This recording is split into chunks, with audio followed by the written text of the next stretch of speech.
ये सवाल ये पूछा जाए कि लखीमपुर खीरी में जिससे 4 लोगों को रौंद दिया गया, तो क्या उसके ऊपर गाड़ी पलटने की बात हुई? क्या नहीं हुई ना? उन्नाव की घटना में गाड़ी पलटने की बात हुई? नहीं हुई ना? लखनऊ के अंदर में ब्लॉक प्रमुख को जिंदा मार दिया गया था, तो क्या उसकी गाड़ी पलटने की बात हुई? नहीं हुई ना? हाथरस की बेटी की जब इस तरह से उसके साथ अन्याय हुआ, तो क्या गाड़ी पलटने की बात हुई? नहीं हुई ना? तो गाड़ी पलटने की बात आप सिर्फ एक ही समय क्यों करते भाई? गाड़ी पलटने की बात तो हर समय होनी चाहिए अगर आपको गाड़ी पलटानी है तो मैं कहता हूं कि भारतीय जनता पार्टी को न्याय भारतीय। अरे मैं बोल भी नहीं पा रहा हूं, आप पहले से चिल्लाना शुरू कर दिया। अभी तो मैं बीजेपी के प्रवक्ता का जवाब दे रहा हूं कि देश ये भी तो पूछेगा ना कि देश संविधान न्यायपालिका चलेगा, देश इस तरह से चलेगा। भाई इसके पहले भी इनकाउंटर हुआ करते थे, ऐसा तो है नहीं कि इनकाउंटर अभी शुरू हुए हैं, पहले भी इनकाउंटर हुए। क्या कभी इतने सवाल उठे हैं? अगर किसी इनकाउंटर पे सवाल उठ रहा है तो ये चिंता का विषय होता है, इस पे चिंतन करना चाहिए, क्योंकि सजा मिलनी चाहिए, अपराधियों को सजा मिलनी चाहिए, लेकिन सजा तो न्यायपालिका देगा ना। मैं कहता हूं चलिए, पुलिस इतना सिस्टम कमजोर क्यों हो जाता है कि पुलिस अपराधी को पकड़ने जाती है और अपराधी को जिंदा नहीं पकड़ पाती है? भाई ये भी तो पुलिस सिस्टम ये भी तो मजबूत होना चाहिए ना, कि जिंदा पकड़ के लाओगे तो कुछ और लोगों के बारे में पता चलेगा, किसके साथ उसके संबंध थे, क्या संबंध थे। अगर वो इनकाउंटर मारा जाएगा तो आपको तो कुछ पता ही नहीं चलेगा, आप तो कुछ जान ही नहीं पाओगे। इसके मतलब आपने सारी चीजें खत्म कर दी। सवाल ये नहीं है, सवाल इसकी इंक्वायरी होनी चाहिए। क्या इनकाउंटर हुआ है, इसकी जुडिशियल इंक्वायरी होनी चाहिए, पता चल जाएगा सच है झूठ है। हम तो कहते नहीं, इन्हीं के नेता कहते हैं सड़क खराब है, गाड़ी पलट भी सकती है, गाड़ी उलट भी सकती है। ये शब्द किसके हैं? क्या हिंदुस्तान के लोकतंत्र के शब्द हैं ये? चाहे किसी जाति धर्म का हो माफिया, लेकिन आप ये शब्द इस्तेमाल करने लगेंगे कि गाड़ी पलट भी सकती है।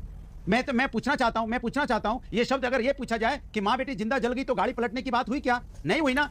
कुछ शर्म आया है? जनता पार्टी को न्यायपालिका पे विश्वास होना चाहिए, कोशिश ये करनी चाहिए कि आप दोस्तों, आज की न्यूज़ तो आपने देखा होगा, आतिक अहमद के बेटे का आज यूपी पुलिस ने इनकाउंटर कर दिया।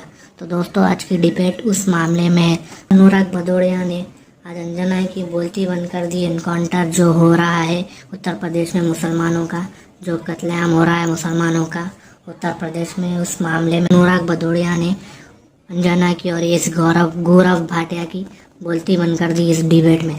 तो दोस्तों, आज की डिबेट में अनुराग भदौड़िया ने अंजना की बोलती बंद कर दी। दोस्तों, अनुराग भदौड़िया ने यूपी पुलिस के ऊपर इतने सवाल उठाए कि गौरव भाटिया की पतलून ढीली हो गई।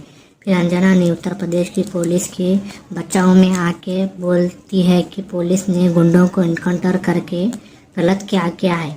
तो फिर अनुराग भदौड़िया ने बोले उत्तर प्रदेश की पुलिस को सिर्फ गुंडों में मुसलमान ही दिखते हैं, तो सरेआम इनकाउंटर करती है। सो फिर अनुराग भदौड़िया ने ये भी बोला कि दूसरे समाज के गुंडों पे ऐसी कार्रवाई क्यों नहीं करती उत्तर प्रदेश की पुलिस, सिर्फ एक ही समुदायों पे ऐसे इनकाउंटर करके बताएं तब माने। फिर अनुराग भदौड़िया ये भी बोलते हैं कि जुडिशरी उत्तर प्रदेश की ख़त्म हो गई, जो उत्तर प्रदेश की पुलिस सब लोगों पे यूएपीए इनकाउंटर, घरों पे बुलडोजर, बस उत्तर प्रदेश की पुलिस का क्या सिर्फ यही काम रह गया है, सिर्फ प्रशासन की कठपुतली बन के रह गई है उत्तर प्रदेश की पुलिस।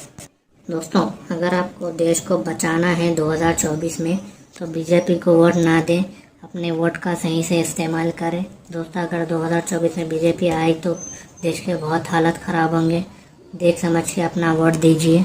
दोस्तों, अगर आप चैनल पे नए हो तो लाइक शेयर एंड सब्सक्राइब करें। मिलते हैं